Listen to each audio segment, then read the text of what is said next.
because I was working with Daniel Craig, he had a personal trainer on tap.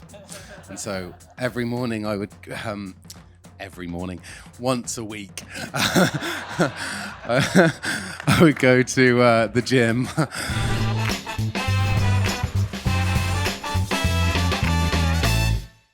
I'm Zach, one of the film reporters here at Deadline, and today we're going to be chatting about Wake Up Dead Man, a Knives Out mystery. The third film in the Knives Out universe, Wake Up Dead Man, follows the famous Benoit Blanc as he arrives at the scene of a murder in an upstate New York church. The firebrand priest, Jefferson Wicks, has been killed, and his deputy, Judd Duplancy, teams up with Benoit Blanc to solve the crime. I think you're all familiar with the team behind Knives Out, so please welcome writer, director, and producer Rian Johnson. We have actor Josh O'Connor and producer Rian Bergman.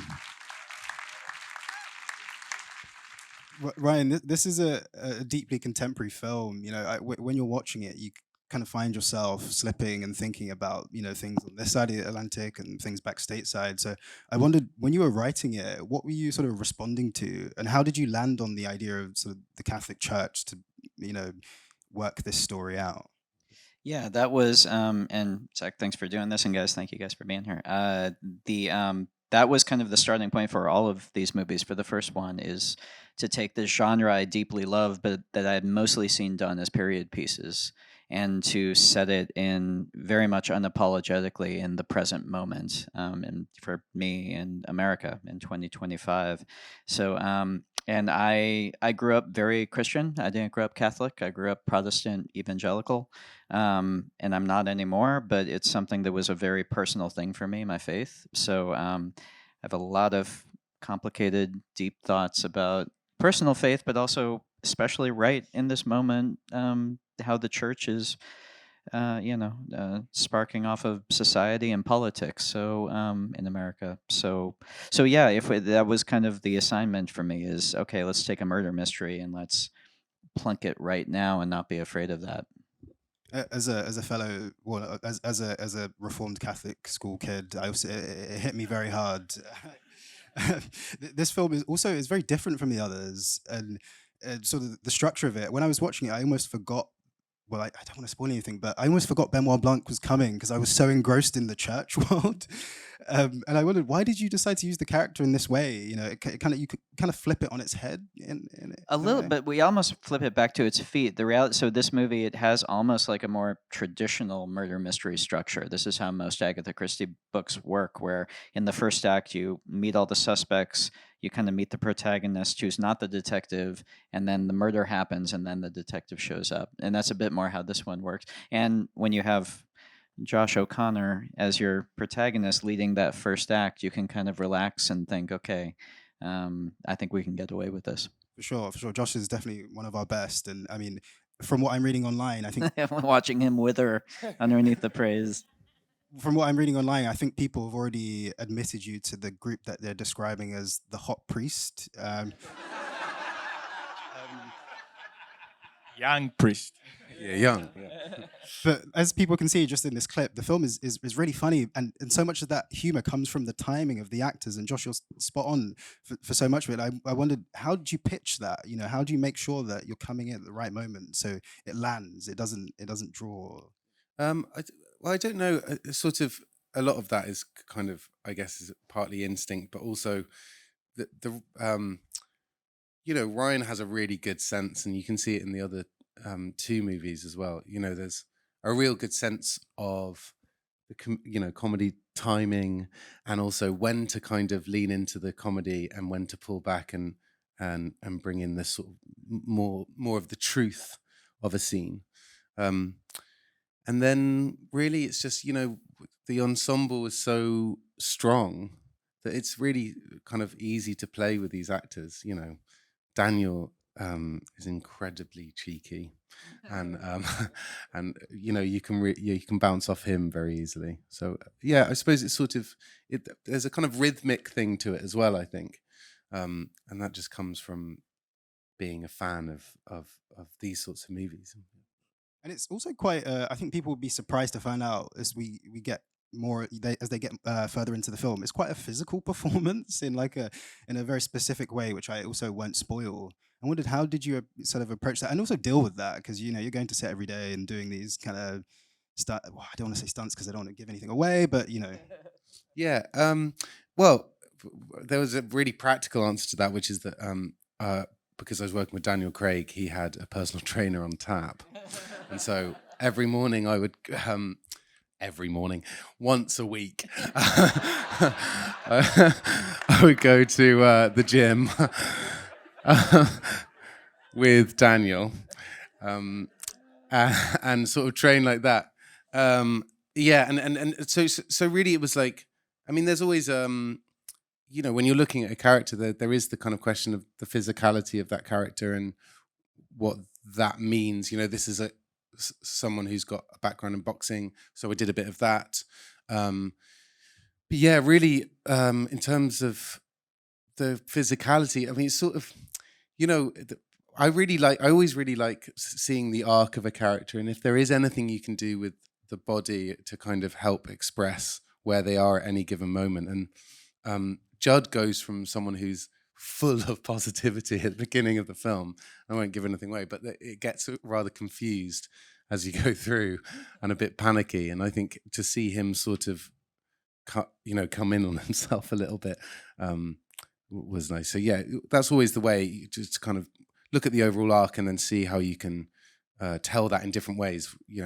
With something like this, the words do a lot of the work for you, but then with your physicality and all that stuff, yeah. You and Ryan have worked together for many years now, and this film is a really expansive film. The last one, the second one, was a massive film, and these films have just grown and grown and grown in ambition and scale. And I wondered, first, what's your first thought when Ryan hands you these scripts? It's like, how are you going to do this? What's your first thought? I mean, in reality, we start working on it and start prepping the movie before Ryan ever hands me the script, because as he's writing it, he's pretty clear where the movie is going to be set. He knows pretty much all the sets. He knows who we're going to be looking to cast. And so we start prepping it early on. So, it wasn't, I didn't feel like it's overly ambitious in terms of like the production of it. The thing is that we have a lot of time to start prepping it. So we are prepping it really well, and it feels like any other movie, and again, it helps that he knows exactly what he wants early on. Nobody will notice this because it's done so well in the film, but this is set in upstate New York, but you shot it mostly in London, I believe. I wondered if you could talk a little bit about that trickery, how you managed to do that, because I couldn't tell, and I'm from London. Well, it's mostly takes place in like a small town and kind of an old stone church in a small town, and the reality is you have more of those here than we have in the States. So it made sense in that way. There's also the interior of the church is one of our main locations, and we built that. Our production designer Rick Heinrich built a beautiful set here. Ram and I, we made the Star Wars movie that we made we obviously did here in London, and we just kind of fell in love with working with British crews and with working here in London. So yeah, it made sense for a lot of reasons. And Ryan, you've worked together for many years. This is your third Knives Out film. I wondered, what are you sort of planning? Are you plotting to do next? As you say that you always kind of have an idea. Well, I'm writing right now. I'm writing. It's not one of these. It's just something completely different, an original thing. And it's not because I'm burned out on making these. I'm actually feel very energized after making this one. But isn't 3 in a row? It's probably healthy to see other people. And just on the note of the cast, as Josh brought up, I wondered, I see a lot. I don't want to say any names because maybe. Oh my God! I love how careful you're being about. But there's people in this film where I'm like, oh, I wouldn't have thought of them for this role. Like, I wondered, how do you sort of think, oh, this person could play this, they'd be right for this, and what's that sort of process? Well, our casting directors, Mary Vernew and Brett Howe, who we've worked with on all these movies. It's a collaboration with them. It's also, though, that's part of the treat for me of making these movies, is they have big ensemble casts. The ideas, it's a different one each time, and that means I just get to work with such a wide variety of bucket list actors who I've been dreaming of working with, like Glenn Close. The fact that I got to work with Glenn Close in this movie. I don't know. And it's fun to, because the actors are so good. It's fun to cast against type in that way, because you know they're going to come in and bring you something unexpected in the part. And I read somewhere, I don't actually know if this is true, but I guess I'm saying it in public, which is... It's going to be true the second you say it, so choose your words carefully. I heard that Knives Out, the title came from a Radiohead song, and Glass Onion came from the Beatles. Where did this title come from? So there is a U2 song called Wake Up Dead Man. That's a very good song that's kind of about loss of faith. It's on the Pop album, which... underrated album, really good album. But the phrase, I actually really know it from, there's a recording that Pete Seeger did of a Hudie Ledbetter song, of a Leadbelly song called Go Down Old Hannah. And in the Seeger version, he has a verse in there that's where he says, wake up, old dead man. And that's always stuck in my head, just, that would be a good murder mystery title. So, yeah. Oh, cool. And Josh, you mentioned sort of your partnership here with Daniel Craig.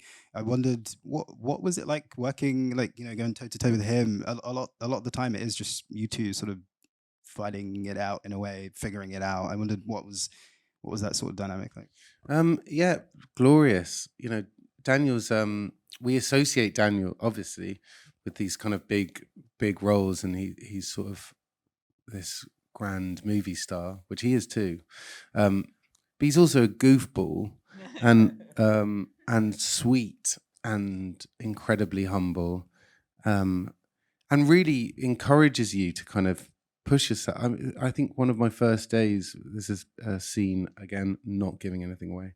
There is a scene where I raise my voice, and there was a wind machine, and we did a rehearsal, and halfway through the rehearsal, it's a fairly long speech. Daniel didn't have a line at any point during the speech, and I'm doing the speech, and he just goes, "Save it." Halfway through, and he was right. And you know, so he's someone who's been, you know, such a brilliant performer for such a long time, and he's so willing to give that his skill away, which is a beautiful thing. Yeah.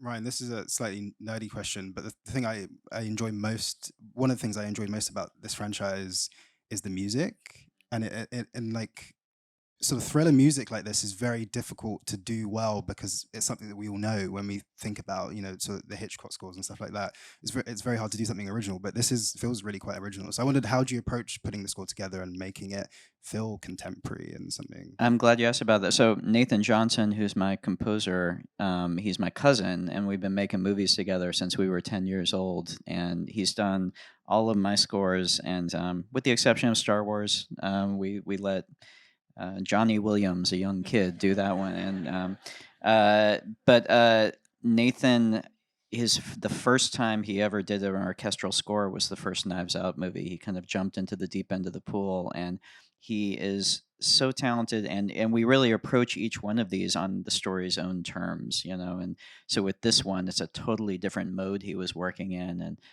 I think he did such a beautiful, evocative job. So yeah, I love my cousin. It's family. It's all family. Shout out to Nathan.